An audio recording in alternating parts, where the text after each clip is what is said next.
پڑھ لا الہ الا اللہ، پڑھ لا الہ الا اللہ۔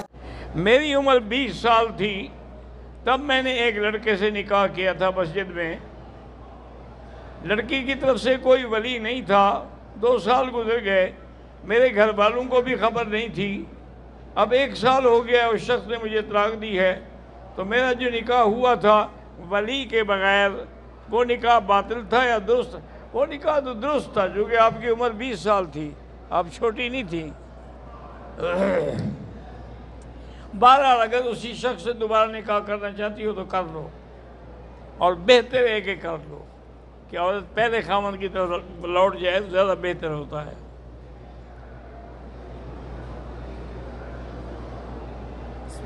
میں رات میں کام کرتا ہوں، کام سے دیر سے فارغ ہوتا ہوں، میں عشاء کی نماز فجر سے آدھا گھنٹہ پہلے پڑھتا ہوں، اور نماز تو ہو جائے گی، لیکن افضل یہ ہے کہ 12 بجے سے پہلے آدمی نماز پڑھے، اور سارے کام ہو سکتے ہیں تو اللہ کا کام بھی ہو سکتا ہے۔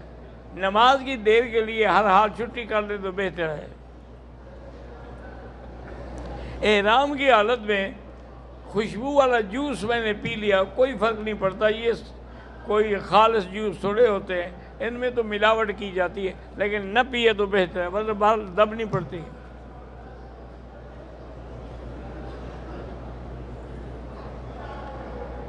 مریض آدمی زیادہ چل نہیں سکتا، اس کے لیے طواف کا کیا طریقہ ہے؟ وہی 7 چکر ہے، لیکن ویل چیئر پہ بٹھا کے کرا دو۔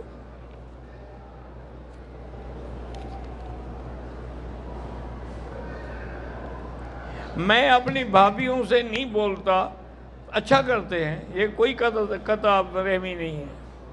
حضور پاک کا جنازہ کسی نے نہیں پڑھایا، نہ حضور کو کسی جنازے پڑھانے والے کی ضرورت تھی، کیونکہ جنازہ پڑھا جاتا ہے کہ اس کے گناہ معاف ہوں۔ اللہ کے نبی تو معصوم تھے، وہ تو صرف 10 صحابی جاتے تھے، کھڑے ہو کے درود شریف پڑھ کے باہر نکل آتے تھے۔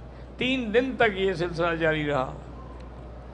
امام کوئی نہیں، حضور کا امام کون بنے؟ یہ تو تمہارے مولوی ہیں، بڑے بہادر ہیں، کہتے ہیں حضور بھی آ گئے ہیں اور مصلی بھی خود کھڑے رہتے ہیں۔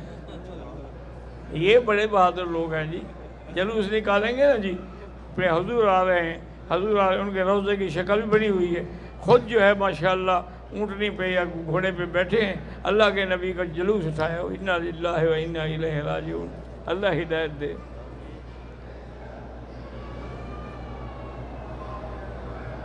اگر کسی آدمی کو دم پڑ گئی، اس کے پاس پیسے نہیں ہیں، بہرحال پھر جب پیسے ہوں تو بھجوا کے کر دے۔